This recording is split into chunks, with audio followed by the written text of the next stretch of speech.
अनबन के घर में दावतों की अपेक्षा शांति के साथ सूखी रोटी अच्छी है। समझदार सेवक घर के कलंकित पुत्र पर शासन करेगा और उसे उसके भाइयों के साथ विरासत का हिस्सा मिलेगा। दरिया चांदी की और भट्टी सोने की परख करती है, किंतु प्रभु हृदय की परख करता है। कुकर्मी बुरी बातें ध्यान से सुनता और झूठ बोलने वाला व्यक्ति चुगली पर कान देता है। जो कंगाल का उपहास करता वह उसके सृष्टिकर्ता का अपमान करता है। जो दूसरों की विपत्ति पर प्रसन्न होता है उसे निश्चय ही दंड मिलेगा। नाती पोते बूढ़ों के मुकुट हैं और पिता पुत्रों की शोभा है। मूर्ख के मुख से अलंकृत भाषा शोभा नहीं देती, किंतु सम्मानित व्यक्ति का झूठ कहीं अधिक अशोभनीय है।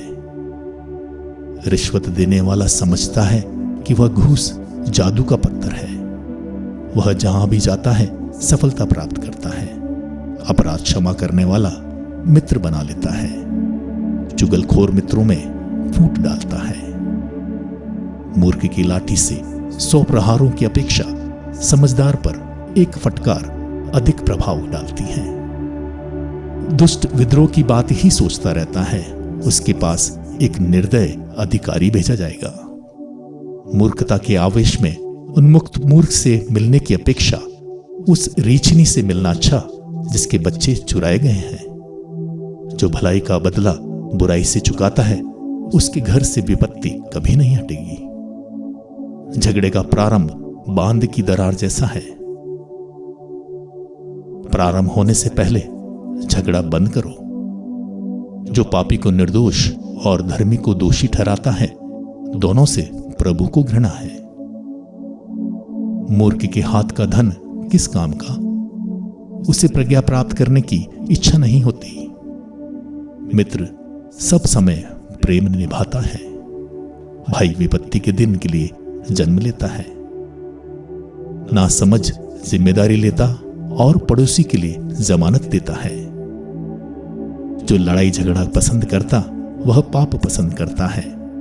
जो अपना फाटक ऊंचा बनवाता वह विपत्ति को बुलाता है। जिसका हृदय दुष्ट है वह कभी उन्नति नहीं करेगा। जो झूठ बोलता है वह विपत्ति का शिकार बनेगा। जिसका पुत्र मूर्ख है उसे दुख होता है। मूर्ख के पिता को आनंद नहीं। आनंदमय हृदय अच्छी दवा है। उदास मन हड्डियां सुखाता है। दुष्ट न्याय को भ्रष्ट करने के लिए छिपकर घूस स्वीकार करता है।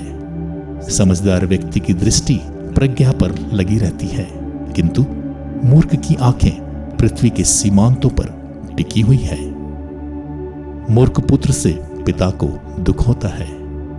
वह अपनी माता को कष्ट पहुंचाता है।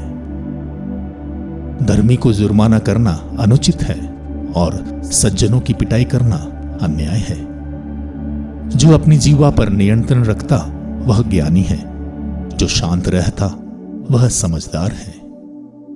यदि मूर्ख मौन रहता तो वह भी बुद्धिमान समझा जाता। यदि वह अपना मुंह नहीं खोलता तो वह समझदार माना जाता है।